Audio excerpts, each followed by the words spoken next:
Halo, nama saya Noel Dominika Mora Marbun dari kelas 12D. Di sini saya akan berorasi tentang redenominasi rupiah. Bayangkan suatu hari kita membuka dompet dan angka di uang kita mendadak berubah. Pecahan Rp10.000 hari ini bisa jadi hanya tertulis Rp10, bukan karena daya beli hilang, melainkan karena jumlah nolnya dipangkas. Itulah inti dari wacana redenominasi rupiah yang kembali mengemuka akhir-akhir ini. Redenominasi bukan gagasan baru. Namun, pada tahun 2025, wacana ini kembali hidup setelah Kementerian Keuangan Republik Indonesia mengeluarkan regulasi strategis melalui PMK nomor 70 tahun 2025, menunjukkan bahwa pemerintah mempertimbangkan penyederhanaan nilai nominal rupiah untuk memperkuat efisiensi transaksi nasional.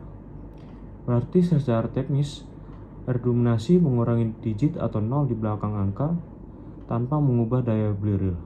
Misalnya, jika rasio 1000/1 diterapkan menjadi Rp1000 menjadi Rp1 dan Rp10.000 menjadi Rp10, dan seterusnya. Nilai real barang dan jasa ikut disesuaikan agar daya beli tetap sama.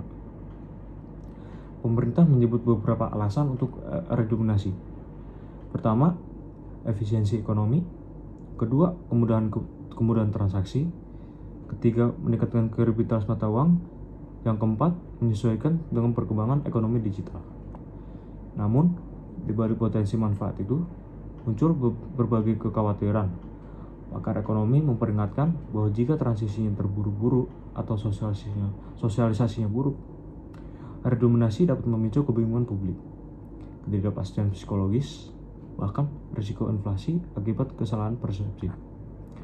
Bayangkan, seorang ibu penjual sayur di pasar.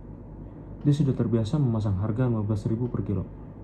Ketika redenominasi terjadi dan harganya ditulis Rp15 tanpa penjelasan yang cermat, bisa muncul kekhawatiran benar. Apakah sayur ini jadi sangat murah? Apa ini berarti nilai uang saya berkurang? Ketakutan semacam itu bisa meluas, apalagi di kalangan yang kurang melek literasi keuangan. Kekhawatiran itu bukan tanpa dasar. Karena redenominasi bukan sekedar soal angka, melainkan soal kepercayaan publik terhadap mata uang, integritas sistem pembayaran, serta stabilitas ekonomi kecil sehari-hari.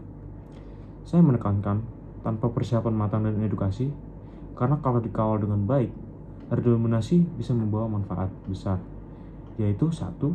Pencatatan keuangan lebih sederhana. Yang kedua, transaksi elektronik lebih efisien. Yang ketiga, harga lebih mudah dibaca. Dan yang keempat, sistem moneter lebih modern. Namun, kalau dijalankan tergesa-gesa dengan sosialisasi minim atau saat kondisi ekonomi sedang fluktuatif, maka masyarakat bisa kehilangan acuan. Berapa nilai uang kita sebenarnya? Harga dulu dan sekarang sama atau berubah? Apakah uang saya masih bernilai seperti dahulu? Lebih jauh lagi, konsekuensi psikologis bisa terasa nyata. Ketidakpercayaan terhadap mata uang nasional bisa muncul. Bila tidak dikelola, hal itu bisa memicu pelarian ke aset lain. Misalnya, valuta asing dan logam mulia, mempengaruhi penyaluran keuangan digital dan memperlemah citra rupiah di mata masyarakat maupun investor. Bayangkan, misalnya kakek saya pensiunan sederhana yang hidup dari pensiunan bulanan dan sedikit tabungan. Ia tidak paham istilah redenominasi atau denominasi. Baginya, uang berarti harapan, membeli bahan makanan, membayar listrik, mempersiapkan biaya pengobatan. Suatu hari, tiba-tiba uang di kantongnya berubah format tanpa disertai pemahaman yang jelas. Ia terkejut, bingung, dan takut bahwa tabungannya berkurang. Bukan karena nilai real menurun, tetapi karena angka di dompetnya tampak berkurang. Rasa aman yang selama ini melekat padanya bisa hilang. Itulah sisi manusia dari wacana teknis ini. Kebijakan ekonomi bergulir bukan hanya soal angka, tetapi soal kehidupan nyata jutaan orang. Sebagai penutup, saya ingin menekankan redenominasi rupiah bisa menjadi langkah maju bagi modernisasi sistem keuangan Indonesia. Tetapi, hanya bila dijalankan dengan penuh kehati-hatian, perencanaan matang, dan edukasi publik yang luas. Tanpa itu, perubahan nominal bisa menjadi bom waktu psikologis dan ekonomis. Kita akan kehilangan lebih dari 3 nol di mata uang. Kita bisa kehilangan kepercayaan, stabilitas mikroekonomi, dan rasa aman finansial banyak warga. Sekarang, saya mengajak kalian untuk berpikir bersama, bukan sekedar melihat angka, tetapi memahami makna. Karena itu, melalui orasi ini, saya mengajak semua untuk tidak hanya memahami kebijakan secara teknis, tetapi juga merasa denyut sosial yang menyertai. Sebab, orasi ini bukan hanya rangkaian kata, melainkan upaya mengingatkan,